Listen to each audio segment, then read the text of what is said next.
Assalamualaikum warahmatullahi wabarakatuh. Alhamdulillah, alhamdulillahilladzi amarana bil ittihadi wal jamaah wa nahana 'anil ibtiadi wal mufaraqah. Asyhadu an la ilaha illallah wahdahu la syarika lah wa asyhadu anna Muhammadan abduhu wa rasuluhu la nabiyya ba'dah. Usalli wa usallimu ala man nasakhat syari'atuhu jami'a syara'i sabiqah wa tabqa mustamirratan ila yaumil qiyamah. Sayyidina wa habibina wa syafi'ina wa maulana Muhammadin ibn Abdillah al-mauludi bi Makkah al-Mukarramah wal mutawaffa bil Madinatil Munawwarah wa ala alihi wa ashabihi wa man tabi'ahu wa nasarahu wa wala la haula wa la quwwata illa billah. Amma ba'du, qalu subhanaka la ilma lana illa ma 'allamtana innaka antal alimul hakim. Fausikum ibadallah wa iyaya bitaqwallah faqad fazal muttaqun. Pertama diucapkan syukran jazilan pada Ustaz Adin atas waktunya yang sudah diberikan. Hadratul Mukarramin, para takmir atau DKM, para pengurus Masjid Raya Jatimulia, para imam, para asatidz, para guru, para jamaah sekalian, tidak lupa para jamaah dari sekitar Masjid Raya yang sempat dan bisa ikut hadir pada pagi hari ini, bapak-bapak, ibu-ibu, seluruh jamaah yang mohon maaf tidak disebutkan satu persatu yang semuanya saya hormati. Tentunya pada kesempatan pagi hari ini hanya untayan kalimat puji syukur yang paling layak terucap dari lisan kita. Betapa banyak nikmat anugerah serta kurnianya tiada terhingga.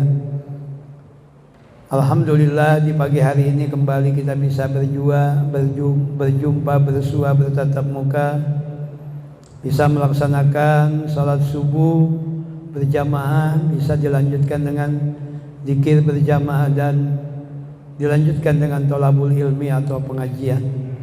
Mudah-mudahan ke depan kehidupan kita makin diberkahi lagi oleh Allah Subhanahu wa taala. Amin ya Allah ya rabbal alamin. Tidak lupa salawat dan salam semoga selamanya Allah sampaikan, Allah alirkan, Allah limpah curahkan kepada Nabi kita junjungan alam paduka mulia baginda Nabi besar Muhammad sallallahu alaihi wasallam beserta keluarganya, para sahabatnya dan para tabi'in. Dan insya Allah kalau tidak salah mulai besok malam Senin kita sudah memasuki malam bulan kelahiran Kanjeng Nabi, bulan Rabiul Awal atau bulan Maulid. Mudah-mudahan kita bisa sungguh-sungguh bergembira dengan datangnya bulan Maulid ini, dengan kita senantiasa istiqomah menjalankan ajaran dan syariatnya, memperbanyak bacaan salawat kepadanya, seraya berharap nanti di yaumil kiamat kita mendapatkan pengakuannya, jaminan syafaatnya, dan mudah-mudahan berada di bawah liwa bendera yang dibawa beliau, mengiringi beliau masuk ke dalam surganya Allah Subhanahu wa taala. Amin ya Allah ya rabbal alamin. Para jamaah sekalian yang dimuliakan oleh Allah, pada pagi hari ini izinkan saya menyampaikan kajian dengan satu tema, yaitu 5 wasiat Nabi Yahya kepada umatnya, yang juga wasiat Kanjeng Nabi kepada kita sebagai umatnya. 5 wasiat Nabi Yahya yang juga 5 wasiat Kanjeng Nabi Muhammad sallallahu alaihi wasallam. Bismillahirrahmanirrahim. Warawa Wahbun ibnu Munabbih, sudah meriwayatkan Wahab bin Munabbih an Ibni Abbasin radhiyallahu ta'ala anhuma, dari sahabat Abdullah bin Abbas radhiyallahu anhuma, annahu, sesungguhnya Abdullah bin Abbas qala, berkata Abdullah bin Abbas, lama ba'asallahu Yahya ibna Zakaria alaihi wassalam, tatkala Allah mengutus Nabi Yahya bin Zakaria alaihi wassalam ila Bani Israil, diutus Yahya bin Zakaria kepada Bani Israel. Amarahu, maka Allah memerintahkan kepada Nabi Yahya bi ayyamurahum bi khamsi hisalin, agar Nabi Yahya memerintahkan Bani Israel bi khamsi hisalin, dengan 5 perkara atau 5 hal. Wa yadriba lahum bi kulli hoslatin masalan, dan diperintahkan juga Nabi Yahya setiap dari 5 perintah tadi, agar setiap perintahnya diberikan contoh, tamsil atau perumpamaan. Mana 5 perintah Nabi Yahya kepada Bani Israel, yang juga perintah Nabi kita Muhammad SAW kepada kita sebagai umatnya. Yang pertama, amarahum ayya'budullaha wa la yusyriku bihi syai'a. Yang pertama, perintah tersebut adalah hendaklah Bani Israel, hendaklah kita umat Nabi Muhammad SAW, agar kita beribadah, agar semuanya menyembah kepada Allah. Wala yusyriku bihi syai'a, dan hendaklah semuanya tidak menyekutukan Allah dengan apapun. Ini perintah yang pertama. Perintahnya kita disuruh beribadah. Karena memang di surat Al-Anbiya juga disebutkan, wa ma khalaqtul jinna wal insa illa liya'buduni, ya. Illa liya'budun. Pakai iya mutakalim, ujungnya cuma dibuang. Dan aku tidak menciptakan jin dan manusia kecuali mereka untuk beribadah kepadaku, kata Allah. Jadi memang tujuan hidup itu satu, ibadah. Titiklah, segede kelapa udah. Gak ada tujuan lain. Allah menciptakan kita supaya kita ibadah kepada Allah. Walaupun pada faktanya kadang di dalam kehidupan kita banyak langkah dan perilaku kita yang keluar daripada tujuan ibadah itu sendiri, ya. Jadi tujuan kita diciptakan oleh Allah, tujuannya supaya kita ibadah.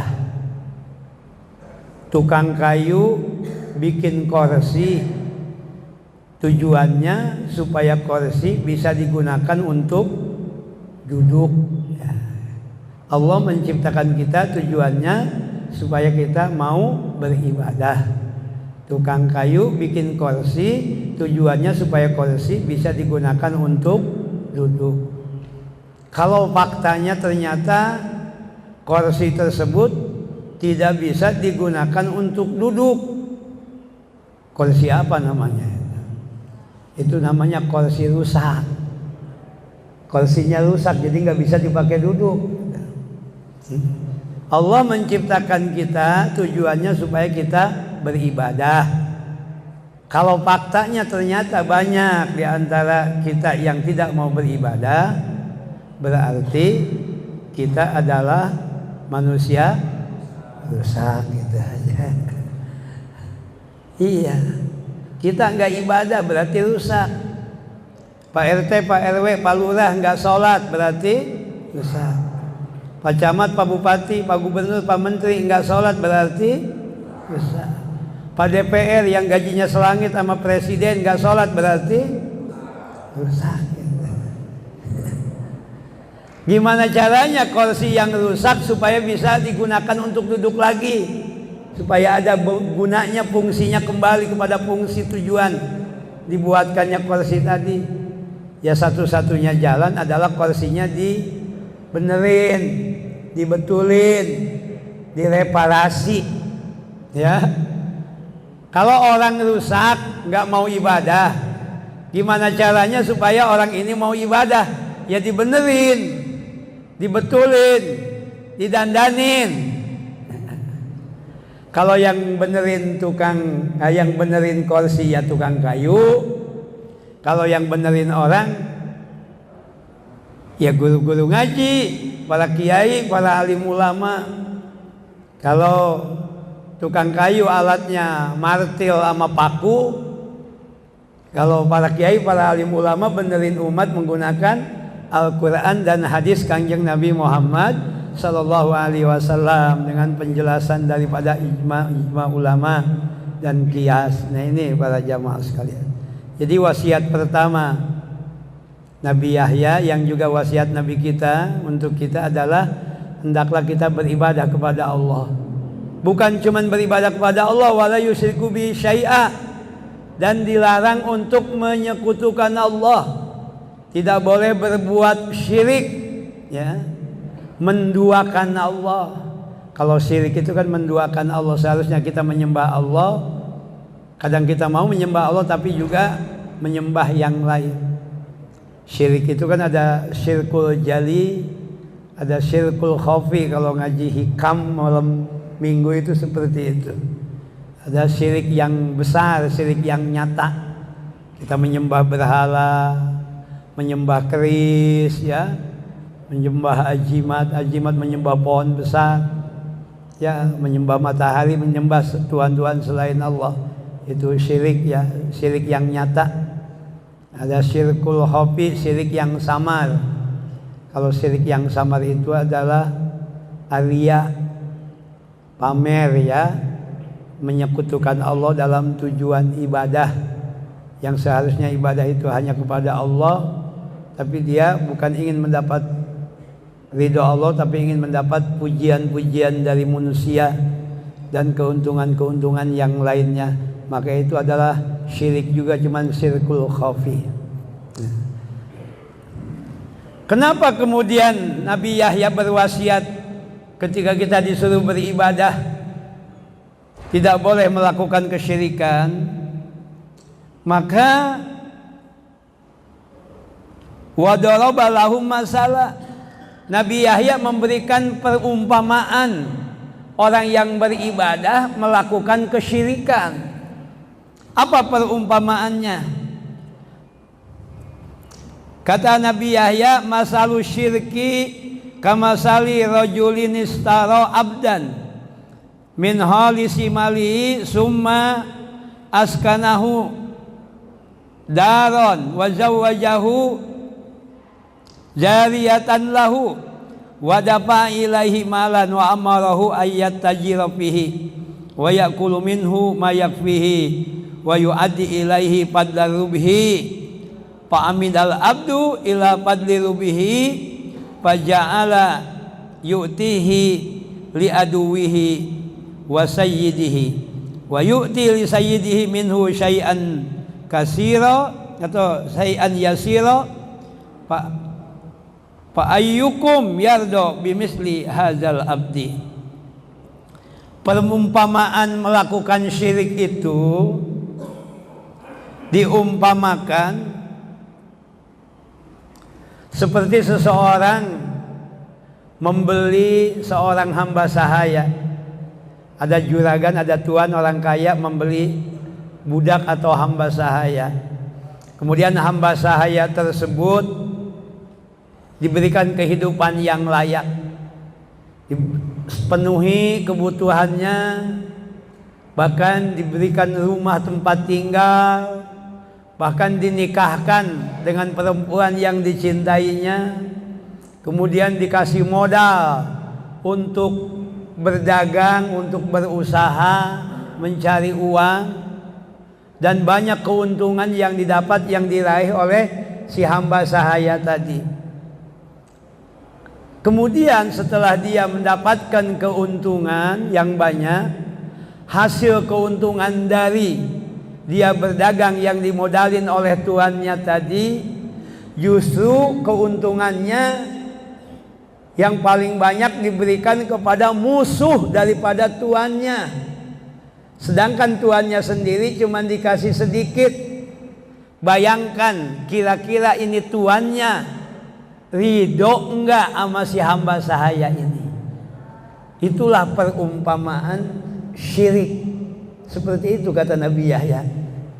Jadi kita dihidupkan oleh Allah, diciptakan oleh Allah, dikasih rezeki oleh Allah, dikasih kenikmatan oleh Allah, diberikan kehidupan yang layak, yang enak, yang nyaman oleh Allah Subhanahu wa ta'ala.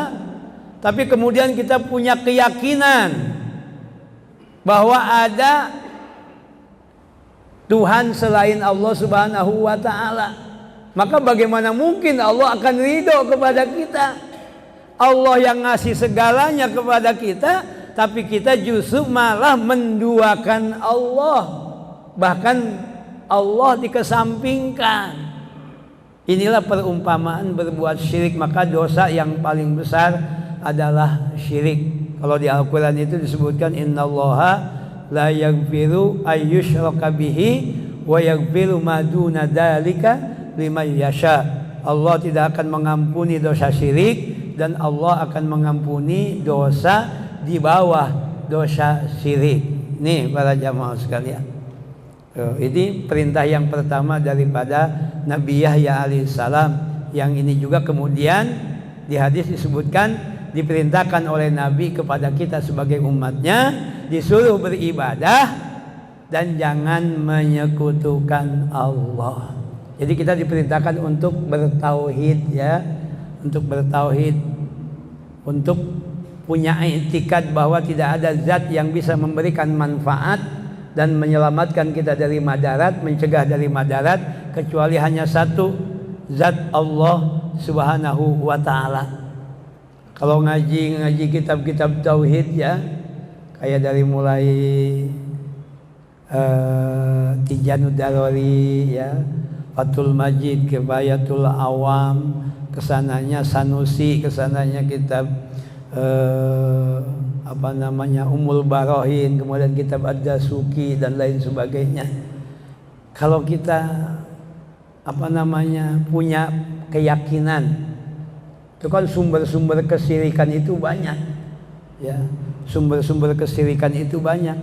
Ada yang disebut dengan ijabut jati, ketika kita tidak yakin, tidak percaya dengan sifat-sifat Allah yang wajib 20, yang mustahil 20, yang jaiz 1, maka itu juga penyebab kemusyrikan.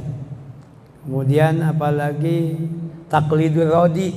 Taklidur rodi itu kita taklid dengan kebiasaan leluhur-leluhur kita, yang padahal itu ada ya budaya-budaya, keyakinan agama-agama dahulu sebelum Islam masuk. Suka ada semacam bikin sesajen-sesajen gitu, ya. Kalau ada hajatan itu suka ada bikin digantung-gantungin di pohon-pohon. Kalau di kampung-kampung masih banyak.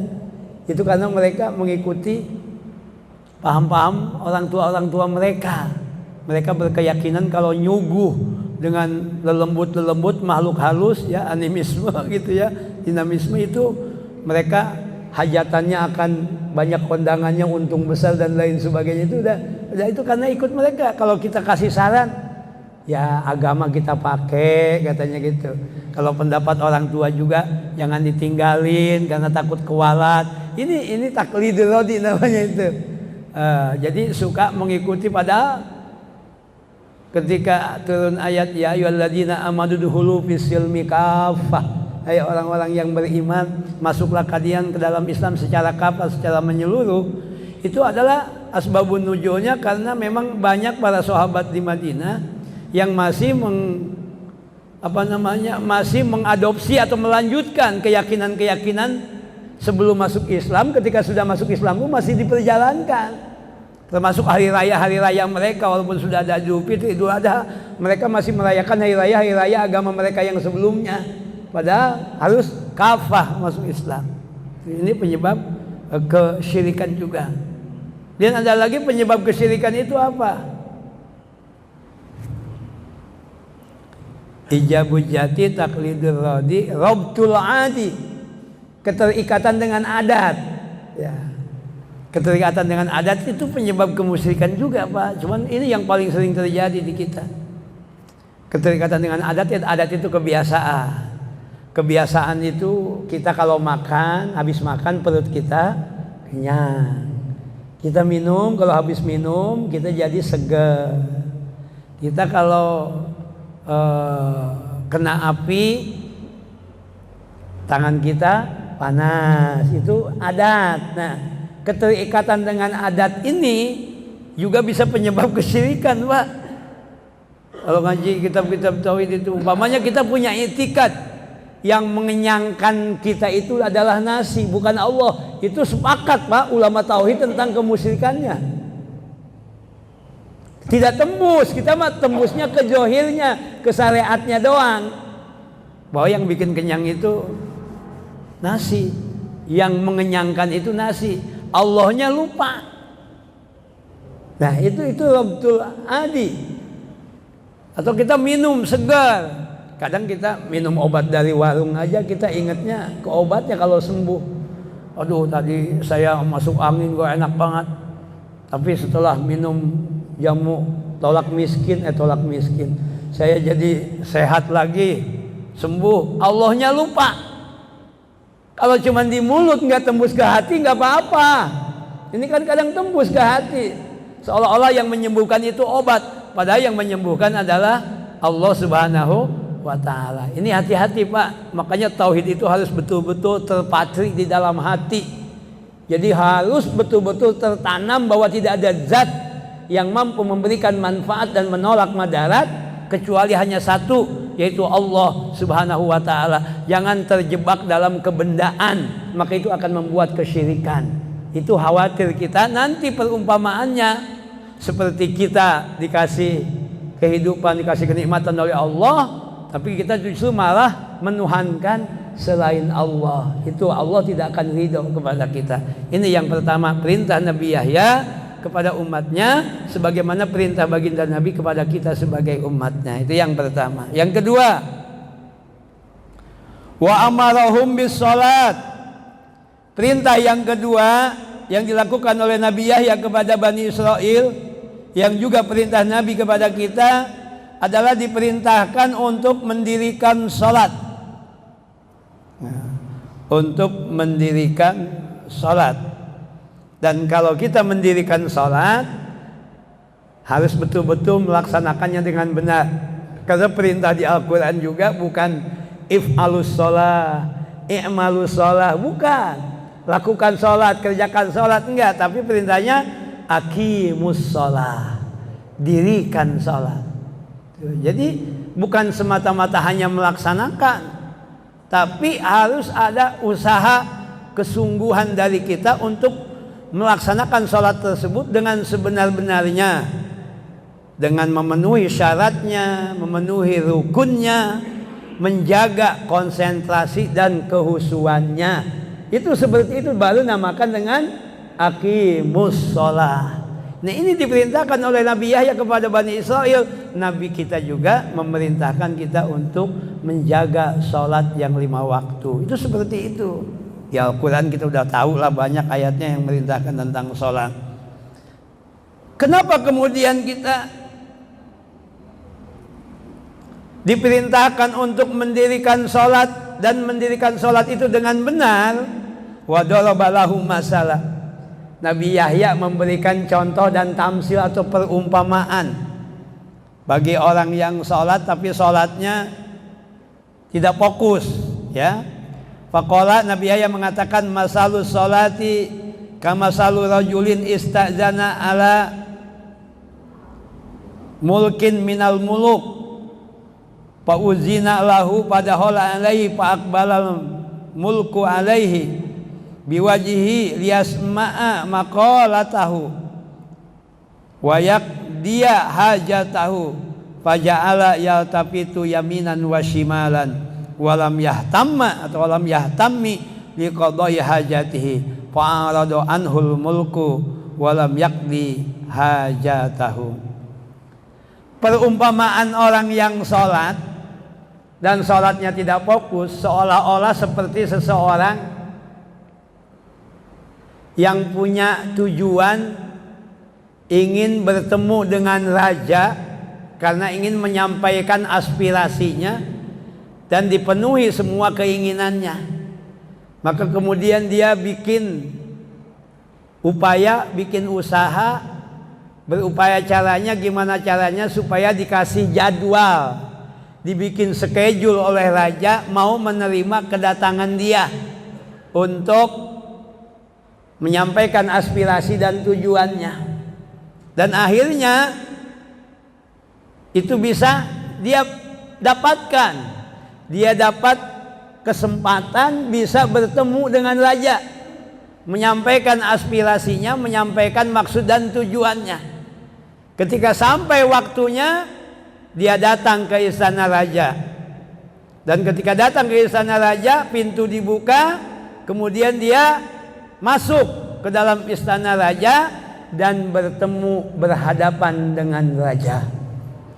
Ketika sudah berhadapan dengan raja, kata Nabi Yahya, bukannya dia fokus untuk menyampaikan aspirasi dan tujuan hajatnya, dia malah nengok kiri, nengok kanan di depan raja, melihat keindahan istana, melihat keindahan berbagai macam aksesoris-aksesoris yang ada di dalam istana.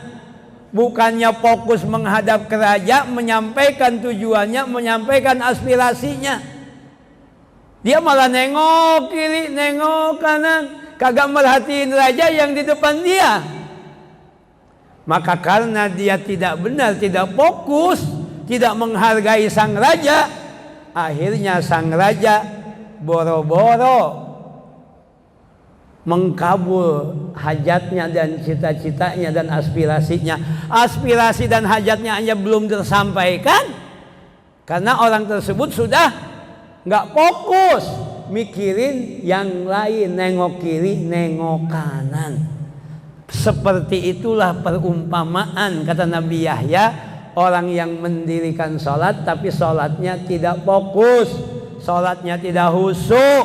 Sama seperti itu.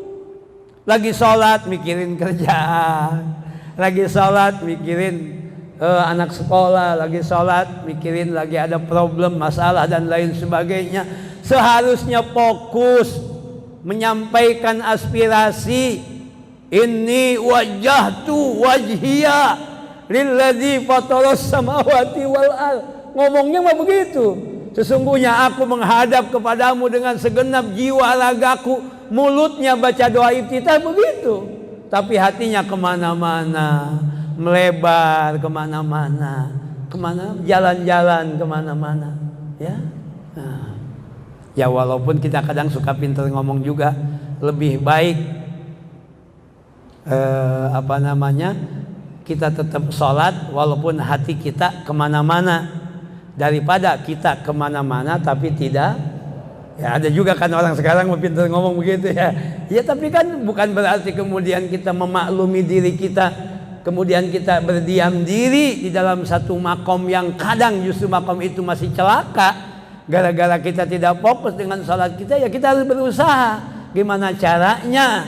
Dan tentunya ini memerlukan bimbingan seorang guru mursyid. Nah ini para jamaah sekalian yang dimuliakan oleh Allah, jangan sampai kita sholat seperti seorang hamba tadi yang seolah-olah menginginkan ada waktu khusus untuk bertemu dengan raja, pas udah ketemu waktunya malah disia-siakan, cuman menghadap saja. Ketika menghadap malah nengok kiri, nengok kanan. Akhirnya kita boro-boro sekarang dicumponin, dikasih hajat kita, malah kita dimurkai karena kita tidak menghargai, tidak menghormati kepada yang sedang kita hadapi. Ini para jamaah sekalian, ini wasiat Nabi Yahya kepada umatnya, dan ini juga wasiat Nabi kepada kita semuanya. Yang ketiga, wa amarahum bisyam wa daraba lahum masalah faqala.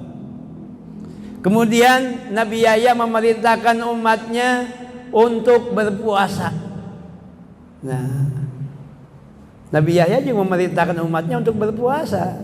Kama kutiba alal ladina min qablikum, sama diperintahkan puasa, bukan hanya Nabi Muhammad aja dan umatnya.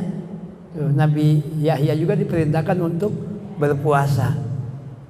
Seperti apa kemudian Nabi Yahya memberikan perumpamaan juga dengan puasa tersebut? Seperti apa ibadah puasa itu perumpamaannya supaya dipahami tujuannya daripada puasa tersebut.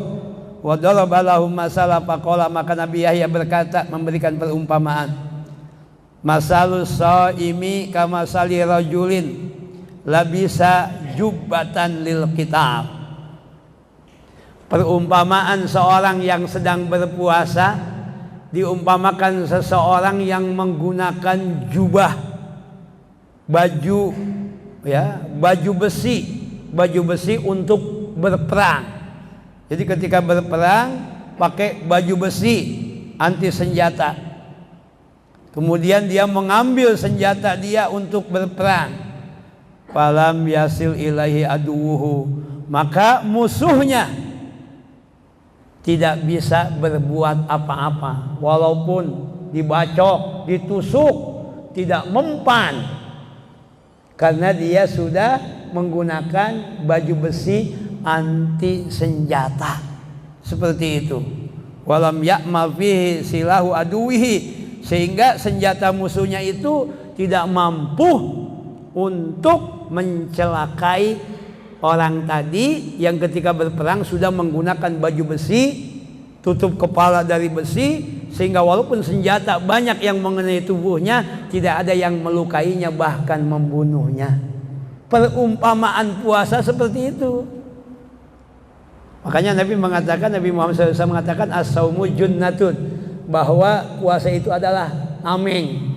Iya, baju besi tadi tameng. Jadi apa-apa yang akan mencelakakan dia itu akan mental dengan puasa. Iya, puasa Pak, kita bisa buktiin secara fakta kalau bulan Ramadan kita lebih terjaga daripada maksiat dengan puasa kita. Betul-betul lebih terjaga dari maksiat. Ya, kita mau dusta, sayang kita dengan puasa kita. Kita mau gibah, kita sayang dengan puasa kita. Kita mau jelalatan mata kita, cuci mata kalau lagi puasa, kita sayang dengan lapar kita yang berjuangkan dari pagi sampai maghrib. Hancur total kalau mata kita cuci mata, jelalatan, lihat perempuan yang ghair mahram atau hal-hal yang dilarang oleh agama. Maka dengan berpuasa dia lebih terjaga, terselamatkan. Bahkan dia bisa beribadah, fokus lebih banyak lagi. Siangnya puasa, malamnya kita bisa sholat sunat puluhan rakaat. Ya, dini hari bisa bangun gara-gara puasa, gitu kan? Tiap malam bangun, walaupun tidak tahajud, paling tidak untuk sahur, tetap dia bangun. Itu menunjukkan bahwa puasa itu seperti itu, begitu efektif. Seseorang itu supaya lebih terselamatkan daripada bujuk rayu setan, terselamatkan daripada godaan nafsu yang mengajak kita berbuat maksiat, ternyata tamengnya, penjaganya adalah puasa. Maka kita kalau ingin lebih terselamatkan daripada maksiat, banyak-banyaklah berpuasa sunat, ya. Kalau bulan Zulhijjah ada puasa Arafah, puasa Tarwiyah. Kalau bulan Asyura ada puasa namanya puasa Tasu'a, puasa Asyura. Kalau bulan-bulan yang lain ya memang tiap bulan ada minimal kan 3 hari ya. Dalam satu bulan itu kan minimal 3 hari puasa sunat. Batas minimal seseorang dalam berpuasa satu bulan itu 3 hari. Batas minimal orang baca Quran setiap hari itu minimal 100 ayat. Itu kan seperti itu. Batas minimal sholat sunat seseorang dalam sehari minimal 12 rakaat. Itu batas minimal. Ya. Batas minimal seseorang bersedekah 1 minggu, kalau yang nggak punya, yang sangat terbatas ekonomi adalah 1 dirham. Kan seperti itu para jamaah sekalian. Ada batas-batasnya, itu dari Nabi, ada dalam hadisnya para jamaah sekalian. Makanya kita sholat puasa sunat, ada puasa Senin Kemis, ya, ada puasa Ayyamil Bid, hari-hari putih tanggal 13, 14, 15 Hijriah, atau Ayyamis Sud, hari-hari hitam tanggal 28, 29, 30. Nah itu puasa-puasa itu akan lebih terjaga Pak dari maksiat, dari korupsi, dari yang lain-lainnya. Tuh, jadi puasa sangat efektif sebagai penyelamat daripada senjata-senjata setan yang ingin mencelakakan kita. Cuman kadang kita berat ya untuk melakukan puasa itu, ya. Padahal ulama mengatakan min alamati ghorikin bidzunub adamu qiyamil lail wa adamu siyamin nahar. Ciri tanda alamat seseorang sudah tenggelam karam di dalam samudera dosa, cirinya apa? Malam hari nggak kuat tahajud, siang hari kagak kuat puasa sunat. Jadi kalau orang malamnya nggak kuat tahajud, siangnya nggak kuat puasa sunat, yakin dia sudah tenggelam di dalam lautan dosa, karena dia terhalang dari tahajud, terhalang dari puasa, karena banyak dosa yang belum dia taubati. Mengaku atau tidak mengaku, merasa ataupun tidak merasa, itu faktanya seperti itu para jamaah sekalian. Makanya ayo kita belajar puasa sunat, apalagi kalau udah usia ya seperti kita. Tuh, seperti itu. Kemudian para jamaah sekalian yang dimuliakan oleh Allah, wasiat yang keempat Nabi Yahya kepada umatnya, yang juga wasiat Kanjeng Nabi kepada kita, wa amarahum bis sadaqah.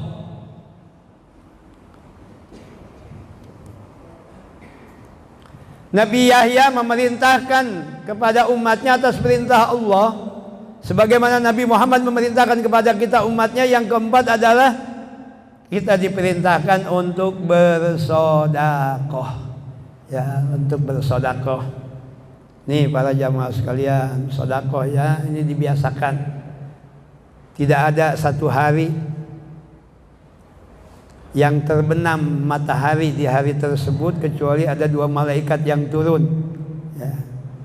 Satu malaikat mendoa Allahumma ati munfiqan halafa, satu malaikat berdoa Allahumma ati mumsikan talafa.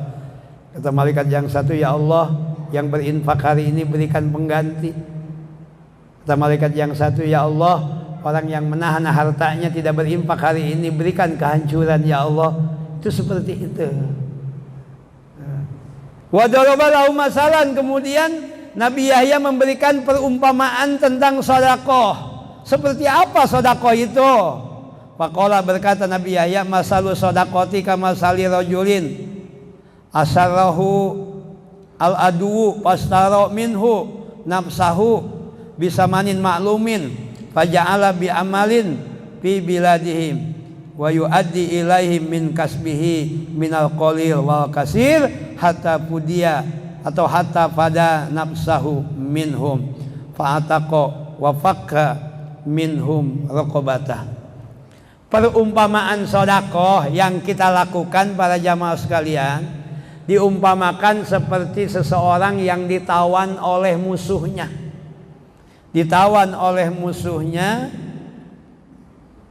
maka kemudian dia ingin terbebas, ingin dibebaskan dari musuhnya ini.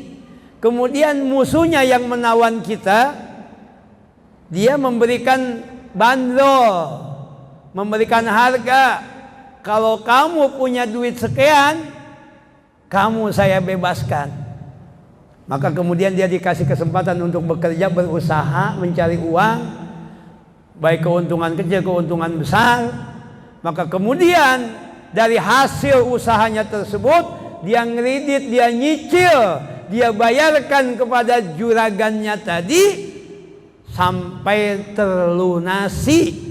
bandrol tersebut dan dia dibebaskan, dimerdekakan. Seperti itulah orang yang bersedekah, Pak. Jadi kita bersedekah tiap waktu, tiap saat ketika ada kesempatan, ada kemampuan, sedekah. Sampai kita terbebas daripada api neraka. Karena di akhirat orang bernaung di bawah sedekahnya, para jamaah sekalian. Memang sedekah ini kadang mohon maaf berat para jamaah sekalian.